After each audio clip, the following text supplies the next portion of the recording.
La Société nationale d'électricité au devant de l'actualité ces derniers jours. Et là, bonjour. Bonjour Babacar. La Sénélec avec ses supposés problèmes de trésorerie et de production, la direction générale a démenti.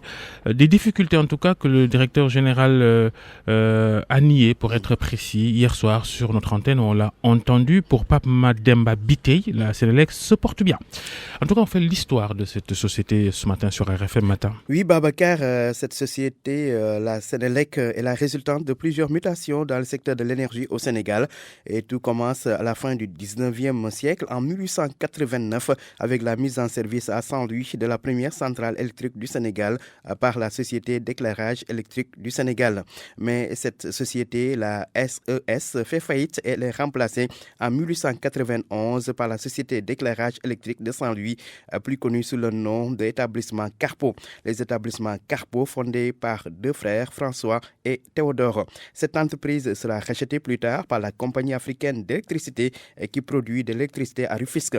Alors, après Saint-Louis et Rufisque, l'électricité est produite à Dakar par la compagnie d'électricité du Sénégal, la CES. Mais toutes ces différentes sociétés dont nous venons de parler vont fusionner pour former en 1929 la compagnie des eaux et électricité de l'Ouest africain, EEAO.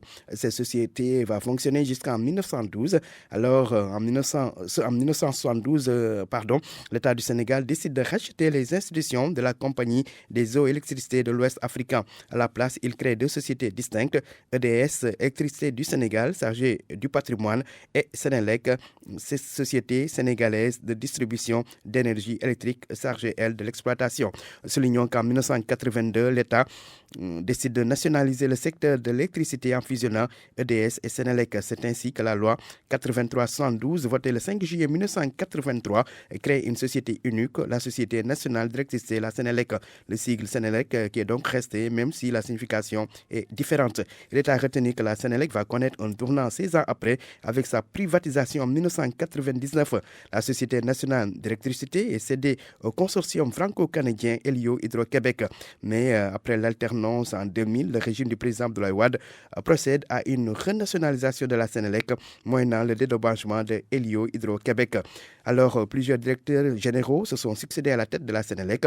Le premier africain directeur de cette entreprise s'appelle Issa Diop. Après, il y a eu successivement Louis Andrexen, un métis sénégalais, puis Samba Diallo et Elhadji Ibrahima Ndao.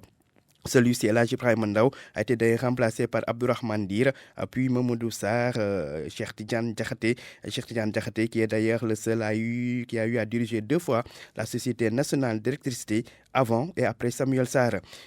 Au-delà de Samuel Sarr, il y a aussi Latsuka Befal, Seydina Kane et Mohamedou Makhtar Cissé. Notons pour terminer que depuis avril dernier, la Sénélec est dirigée par Pape Mademba Bitèye.